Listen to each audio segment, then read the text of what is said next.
Diagon Alley. Remember, Hagrid was taking Harry from the house on the ocean. Harry woke early the next morning. Although he could tell it was daylight, he kept his eyes shut tight. It was a dream, he told himself firmly. I dreamed a giant called Hagrid came to tell me I was going to a school for wizards. When I open my eyes, I'll be at home in my cupboard. There was suddenly a large tapping noise. And there's Aunt Petunia knocking on the door, Harry thought, his heart sinking. But he still didn't open his eyes. It had been such a good dream. All right, Harry mumbled, I'm getting up. He sat up, and Hagrid's heavy coat fell off him. The hut was full of sunlight. The storm was over. Hagrid himself was sleeping on the collapsed sofa, and there was an owl rapping its claw on the window, a newspaper held in its beak. Harry scrambled to his feet. So happy, he felt as though a large balloon was swelling inside him. He went straight to the window and jerked it open. The owl swooped in and dropped the newspaper on top of Hagrid, who didn't wake up. The owl then fluttered onto the floor and began to attack Hagrid's coat.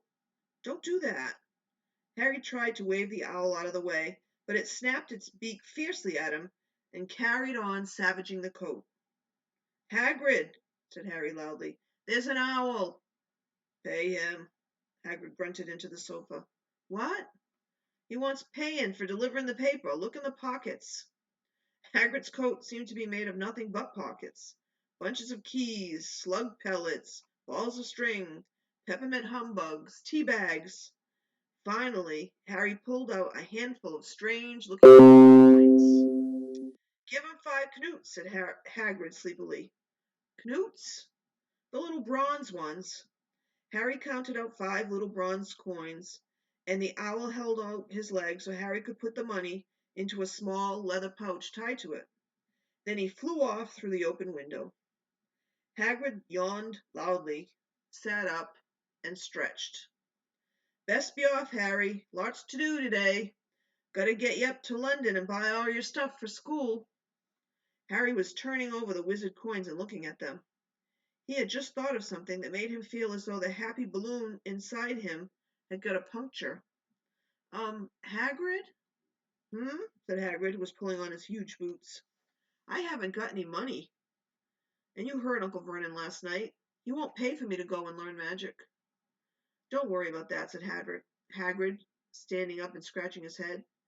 Do you think your parents didn't leave you anything? What if their house was destroyed? They didn't leave their gold in the house, boy. Nah. First stop for us is Gringotts. Wizard's Bank. Have a sausage. They're not bad cold. And I wouldn't say no to a bit of birthday cake, neither. Wizards have banks? Just the one. Gringotts. Run by goblins. Harry dropped the bit of sausage he was holding. Goblins? Yeah, so you'd be mad to try and rob it, I'll tell you. Never mess with goblins, Harry. Gringotts is the safest place in the world for anything you want to keep safe, except maybe Hogwarts. As a matter of fact, I got a visit to Gringotts anyway, for Dumbledore. Hogwarts business. Hagrid drew himself up proudly. He usually gets me to do important stuff for him. Fetching, things from Gringotts. Knows he can trust me. Got everything. Come on then. Harry followed Hagrid out onto the rock. The sky was quite clear now, and the sea gleamed in the sunlight. The boat Uncle Vernon had hired was still there, with a lot of water in the bottom after the storm. How did you get here? Harry asked, looking around for another boat. Flew, said Hagrid. Flew? Yeah, but we'll go back in this. Not supposed to use magic now that I've got you. They settled down in the boat, Harry still staring at Hagrid, trying to imagine him flying. Seems a shame to row, though, said Hagrid, giving Harry another of his sideways looks. If I was to, speed things up a bit, would you mind not mentioning it at Hogwarts? Of course not, said Harry, eager to see more magic. Hagrid pulled out the pink umbrella again, tapped it twice on the side of the boat, and they sped off toward land. Why would you be mad to try and rob Gringotts? Harry asked. Spells, enchantments, said Hagrid, unfolding his newspaper as he spoke. They say there's dragons guarding the high security vaults. And then you gotta find your way. Gringotts is miles, hundreds of miles, under London, see? Deep under the underground. You'd die of hunger trying to get out, even if you did manage to get your hands on something. Harry sat and thought about this while Hagrid read his newspaper, The Daily Prophet. Harry had learned from Uncle Vernon that people liked to be left alone while they did this, but it was very difficult. He'd never had so many questions in his life. Ministry of Magic messing things up as usual, Hagrid muttered, turning the page. There's a Ministry of Magic? Harry asked before he could stop himself. Course, said Hagrid. They wanted Dumbledore for minister, of course, but he'd never leave Hogwarts. So old Cornelius Fudge got the job. Bungler if there ever was one. So he pelts Dumbledore with owls every morning asking for advice. But what does a Ministry of Magic do? Well, their main job is to keep it from the muggles that there's still witches and wizards up and down the country. Why? Why, blimey, Harry, everybody'd be wanting magic solutions to their problems. Nah, we're best left alone. At this moment, the boat bumped gently into the harbor wall. Hagrid folded up his newspaper, and they clambered up the stone steps onto the street. Passers-by stared a lot at Hagrid as they walked through the little town to the station. Harry couldn't really blame them. Not only was Hagrid twice as tall as anyone else, he kept pointing at perfectly ordinary things like parking meter and saying loudly, "See that, Harry? Things these muggles drum up, hey?" "Hagrid," said Harry, panting a bit as he ran to keep up. "Did you say there are dragons at Gringotts?" "Well, so they said," said Hagrid. "Crikey, I'd like a dragon." "You'd like one?" "Wanted one ever since I was a kid. Here we go." They had reached the station. There was a train to London in 5 minutes' time. Hagrid, who didn't understand Muggle money, as he called it, gave the bills to Harry so he could buy their tickets. People stared more than ever on the train. Hagrid took up 2 seats and sat knitting what looked like a canary yellow circus tent. "Still got your letter, Harry?" he asked as he counted stitches. Harry took the parchment envelope out of his pocket. "Good," said Hagrid. "There's a list there of everything you need." Harry unfolded a second piece of paper he hadn't noticed the night before, and read, Hogwarts School of Witchcraft and Wizardry. Uniform. First-year students will require 1. 3 sets of plain work robes, black. 2. 1 plain pointed hat, black, for day wear. 3. 1 pair of protective gloves, dragon hide or similar. 4. 1 winter cloak, black, silver fastenings. Please note that all pupils' clothes should carry name tags. Course books. All students should have a copy of each of the following. The Standard Book of Spells, Grade 1, by Miranda Goshawk. A History of Magic, by Bathilda Bagshot. Magical Theory, by Adelbert Waffling. A Beginner's Guide to Transfiguration, by Emmerich Switch. 1,000 Magical Herbs and Fungi, by Phillida Spore. Magical Drafts and Potions, by Arsenius Jigger. Fantastic Beasts and Where to Find Them, by Newt Scamander. And The Dark Forces, A Guide to Self-Protection, by Quentin Trimble. Other equipment. 1 wand, 1 cauldron, pewter, standard size 2, 1 set of glass or crystal phials, 1 telescope, 1 set of brass scales. Students may also bring an owl or a cat or a toad. Parents are reminded that first years are not allowed their own broomsticks. Can we buy all this in London? Harry wondered aloud. If you know where to go, said Hagrid. Harry had never been to London before. Although Hagrid seemed to know where he was going, he was obviously not used to getting there in an ordinary way. He got stuck in the ticket barrier on the underground and complained loudly that the seats were too small and the trains too slow. I don't know how the muggles manage without magic, he said, as they climbed a broken-down escalator that led up to a bustling road lined with shops. Hagrid was so huge that he parted the crowd easily. All Harry had to do was keep close behind him. They passed bookshops and music stores, hamburger restaurants and cinemas, but nowhere that looked as if they could sell you a magic wand. This was just an ordinary street full of ordinary people. Could there really be piles of wizard gold buried miles beneath them? Were there really shops that sold spell books and broomsticks? Might this not all be some huge joke that the Dursleys had cooked up? If Harry hadn't known that the Dursleys had no sense of humor, he might have thought so. Yet somehow, even though everything Hagrid had told him so far was unbelievable, Harry couldn't help but trust him. "This is it," said Hagrid, coming to a halt. "The Leaky Cauldron. It's a famous place." It was a tiny, grubby-looking pub. If Hagrid hadn't pointed it out, Harry wouldn't have noticed it was there. The people hurrying by didn't glance at it. Their eyes slid from the big bookshop on one side to the record shop on the other, as if they couldn't see the Leaky Cauldron at all. In fact, Harry had the most peculiar feeling that only he and Hagrid could see it. Before he could mention this, Hagrid had steered him inside. For a famous place, it was very dark and shabby. A few old women were sitting in a corner, drinking tiny glasses of sherry. One of them was smoking a long pipe. A little man in a top hat was talking to the old bartender, who was quite bald and looked like a toothless walnut. The low buzz of chatter stopped when they came in. Everyone seemed to know Hagrid. They waved and smiled at him, and the bartender reached for a glass, saying, "The usual, Hagrid?"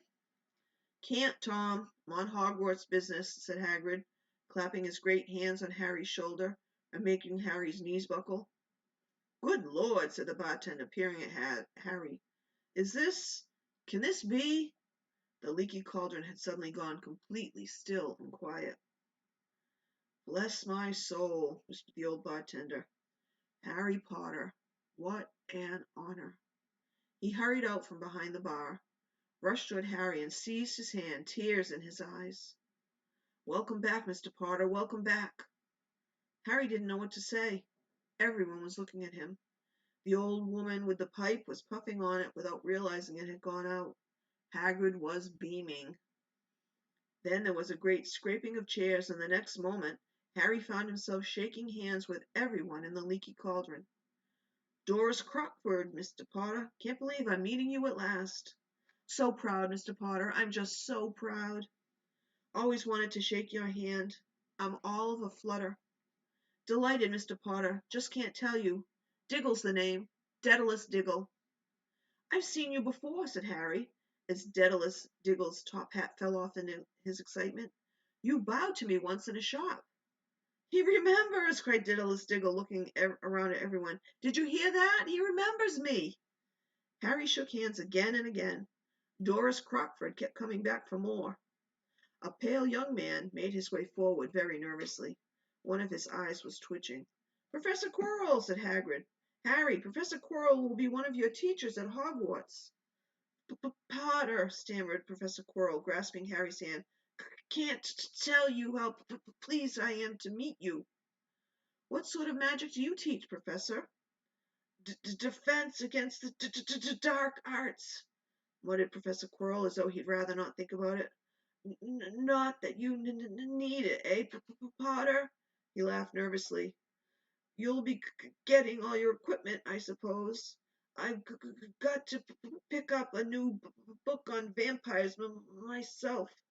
He looked terrified at the very thought, but the others wouldn't let Professor Quirrell keep Harry to himself. It took almost 10 minutes to get away from them all. At last, Hagrid managed to make himself heard over the babble. "Must get on, lots to buy. Come on, Harry." Doris Crockford shook Harry's hand one last time, and Hagrid led them through the bar and out into a small, walled courtyard, where there was nothing but a trash can and a few weeds. Hagrid grinned at Harry. "Told you, didn't I? Told you was famous." Even Professor Quirrell was trembling to meet you. Mind you, he's usually trembling. "Is he always that nervous?" "Oh, yeah, poor bloke. Brilliant mind. He was fine while he was studying out of books, but then he took a year off to get some first-hand experience.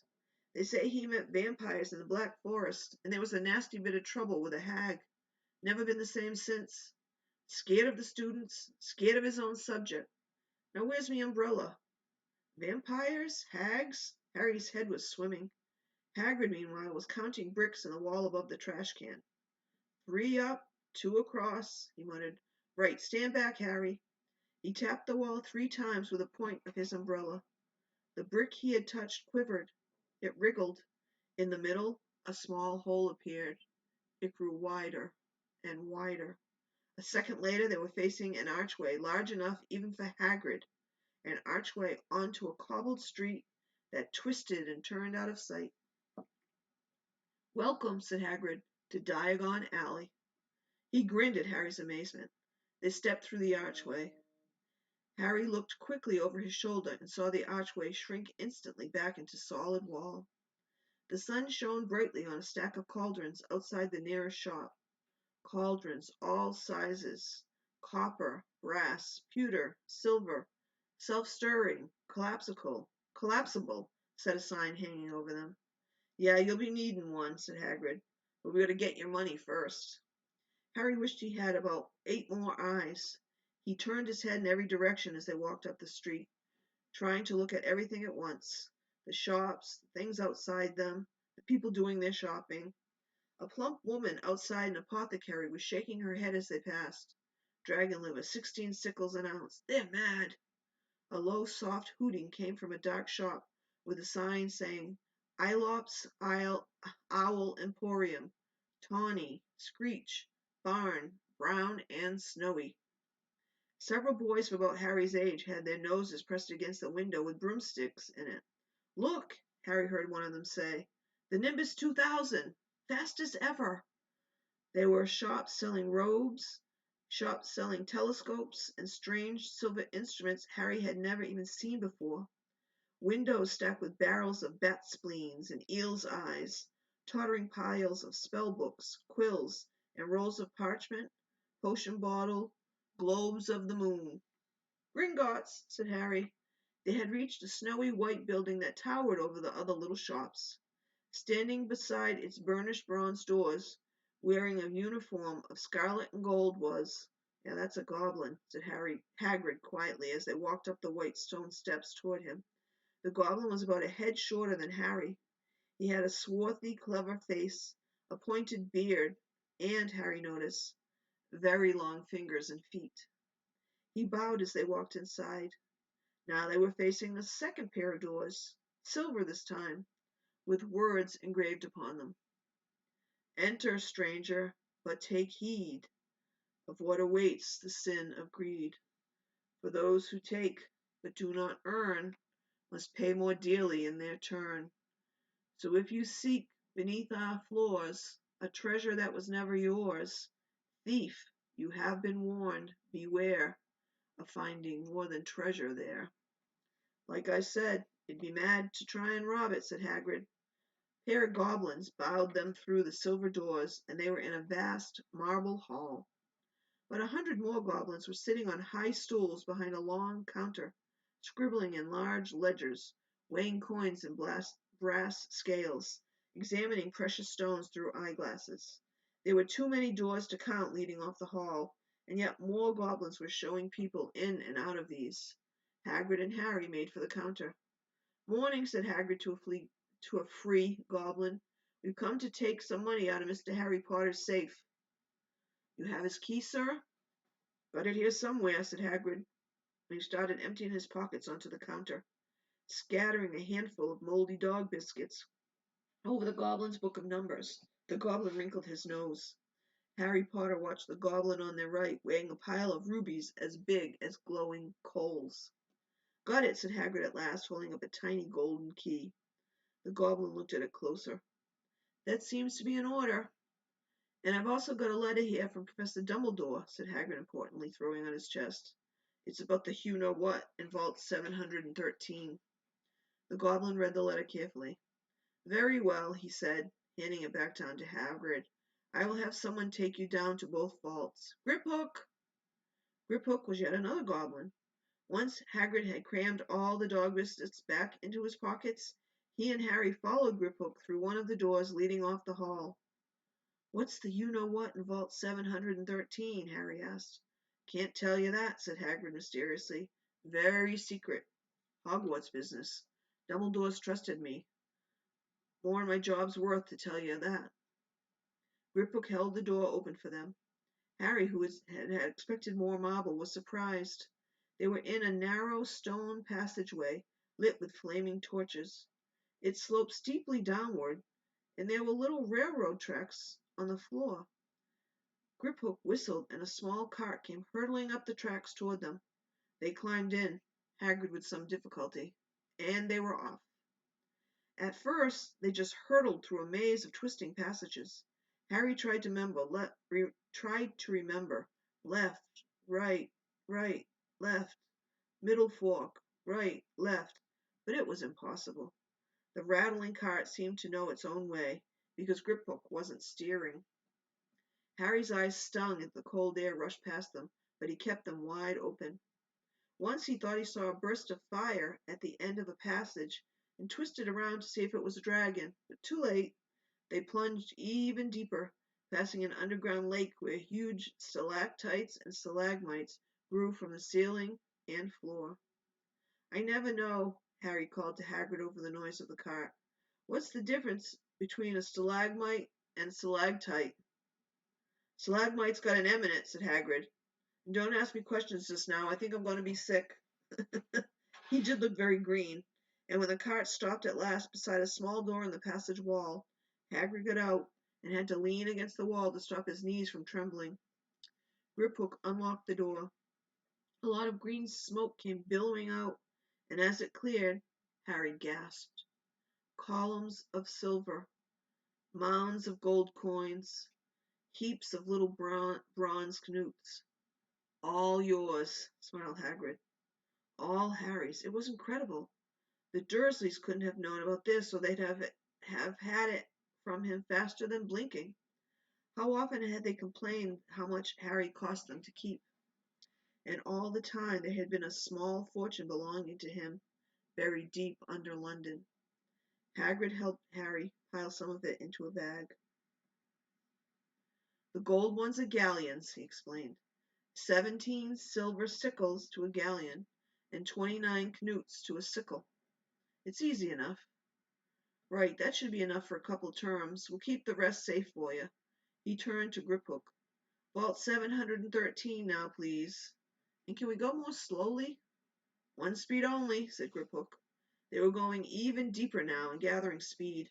The air became colder and colder as they hurtled round tight corners.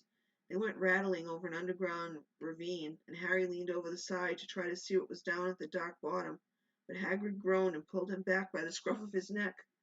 Vault 713 had no keyhole. "Stand back," said Griphook importantly. He stroked the door gently with one of his long fingers, and it simply melted away.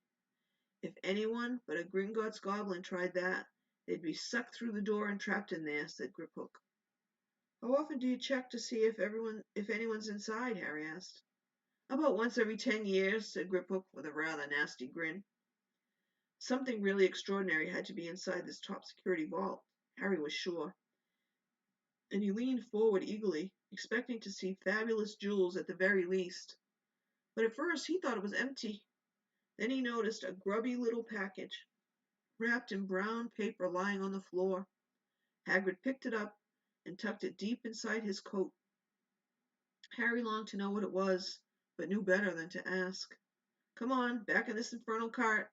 And don't talk to me on the way back. It's best if I keep me mouth shut," said Hagrid. One wild cart ride later, they stood blinking in the sunlight outside Gringotts. Harry didn't know where to run first now that he had a bag full of money. He didn't have to know how many galleons there were to a pound to know that he was holding more money than he'd ever had in his whole life. More money than even Dudley had ever had. "Might as well get your uniform," said Hagrid, nodding toward Madame Milkin's robes for all occasions. "Listen, Harry, would you mind if I slipped off for a pick-me-up in the leaky cauldron? I hate them Gringotts carts." He did still look a bit sick, so Harry entered Madame Malkin's shop alone, feeling nervous. Madame Malkin was a squat, smiling witch dressed all in mauve. "Hogwarts, dear?" she said when Harry started to speak. "Got the lot here. Another young man being fitted up just now, in fact." In the back of the shop, a boy with a pale, pointed face was standing on a footstool, while a second witch pinned up his long black robes. Madame Malkin stood Harry over on a stool next to him, slipped a long robe over his head, and began to pin it to the right length. Excuse me. "Hello," said the boy. "Hogwarts, too?" "Yes," said Harry. "My father's next door buying my books, and mother's up the street looking at wands," said the boy. He had a bored, drawling voice. "Then I'm off to drag them off to look at racing brooms. I don't see why first years can't have their own. I think I'll bully father into getting me one, and I'll smuggle it in somehow." Harry was strongly reminded of Dudley. "Have you got your own broom?" the boy went on. "No," said Harry. "Play Quidditch at all?" "No," Harry said again, wondering what on earth Quidditch could be. "I do. Father says it's a crime if I'm not picked to play for my house, and I must say I agree. Know what house you'll be in yet?" "No," said Harry, feeling even more stupid by the minute. "Well, no one really knows until they get there, do they? But I know I'll be in Slytherin. All our families have been. Imagine being in Hufflepuff. I think I'd leave, wouldn't you?" Said Harry, wishing he could say something a bit more interesting. "I say, look at that man," said the boy suddenly, nodding to the front window. Hagrid was standing there, grinning at Harry, and pointing at two large ice creams to show why he couldn't come in. "That's Hagrid," said Harry, pleased to know something the boy didn't. "He works at Hogwarts." "Oh," said the boy, "I've heard of him. He's a sort of servant, isn't he?" "He's the gamekeeper," said Harry. He was liking the boy less and less every second. "Yes, exactly. I heard he's a sort of savage. Lives in a hut and then gets drunk, tries to do magic, and ends up setting fire to his bed." "I think he's brilliant," said Harry coldly. "Do you?" said the boy with a slight sneer. "Why is he with you? Where are your parents?" "They're dead," said Harry shortly. He didn't feel much like going into the matter with this boy.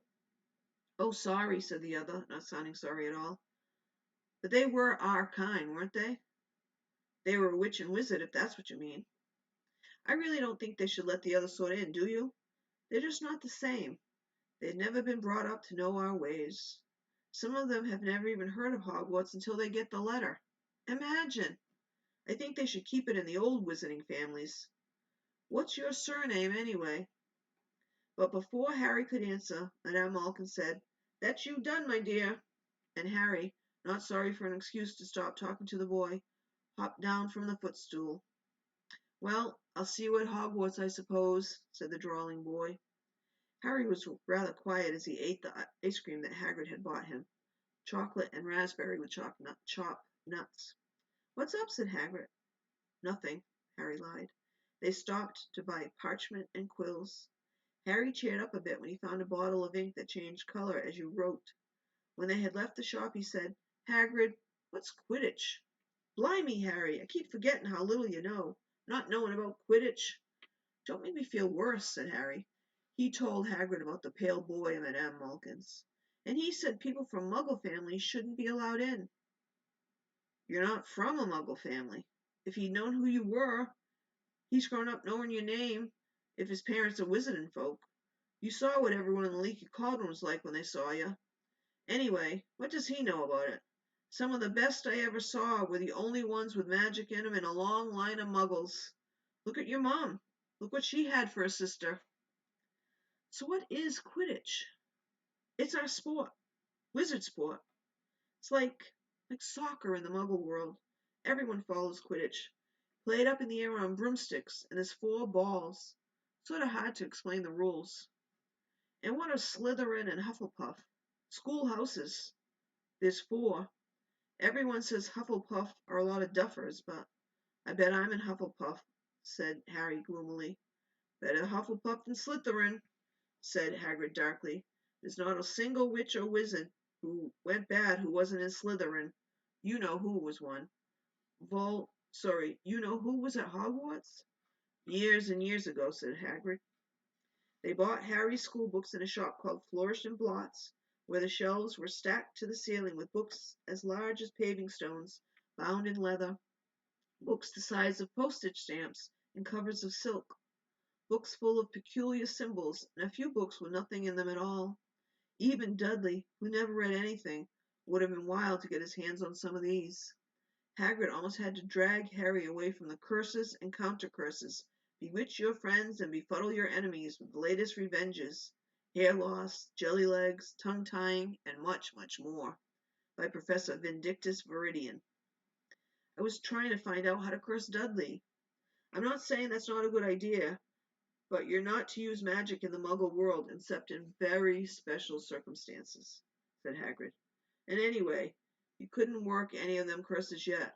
You'll need a lot more study before you get to that level.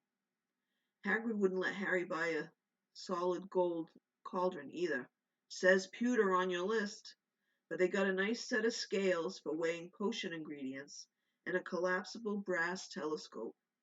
Then they visited the apothecary, which was fascinating enough to make up for its horrible smell, a mixture of bad eggs and rotted cabbages. Barrels of slimy stuff stood on the floor, jars of herbs, dried roots, and bright powders lined the walls. Bundles of feather, strings of fangs, and snarled claws hung from the ceiling. While Hagrid asked the man behind the counter for a supply of some basic potion ingredients for Harry himself examined silver unicorn horns at 21 galleons each and minuscule, glittery black beetle eyes, 5 knuts a scoop. Outside the apothecary, Hagrid checked Harry's list again. Just your wand left. Oh yeah, and I still haven't got you a birthday present. Harry felt himself go red. You don't have to. I know I don't have to. Tell you what. I'll get your animal. Not a toad. Toads went out of fashion years ago. You'd be laughed at. And I don't like cats. They make me sneeze. I'll get you an owl. All the kids want owls. They're dead useful, carrying your mail and everything. 20 minutes later, they left Aelop's Owl Emporium, which had been dark and full of rustling and flickering jewel-bright eyes. Harry now carried a large cage that held a beautiful snowy owl, fast asleep with her head under her wing. He couldn't stop stammering his thanks, sounding just like Professor Quirrell. Don't mention it, said Hagrid gruffly, sorry. Don't expect you've had a lot of presents from them Dursleys. Just Ollivanders left now. Only place for wands, Ollivanders, and you gotta have the best wand. A magic wand. This was what Harry had really been looking forward to. The last shop was narrow and shabby. Peeling gold letters over the door read Ollivanders, makers of fine wands since 382 BC. A single wand lay on a faded purple cushion in the dusty window. A tinkling bell rang somewhere in the depths of the shop as they stepped inside. It was a tiny place except for a single spindly chair that Hagrid sat on to wait. Harry felt strangely as though he had entered a very strict library. He swallowed a lot of new questions that had just occurred to him and looked instead at the thousands of narrow boxes piled neatly right up to the ceiling. For some reason, the back of his neck prickled. The very dust and silence in here seemed to tingle with some secret magic. Good afternoon, said a soft voice. Harry jumped. Hagrid must have jumped too, because there was a loud crunching noise, and he got quickly off the spindly chair. An old man was standing before them, his wide, pale eyes shining like moons through the gloom of the shop. Hello, said Harry awkwardly. Ah, yes, said the man. Yes, yes. I thought I'd be seeing you soon, Harry Potter. It wasn't a question.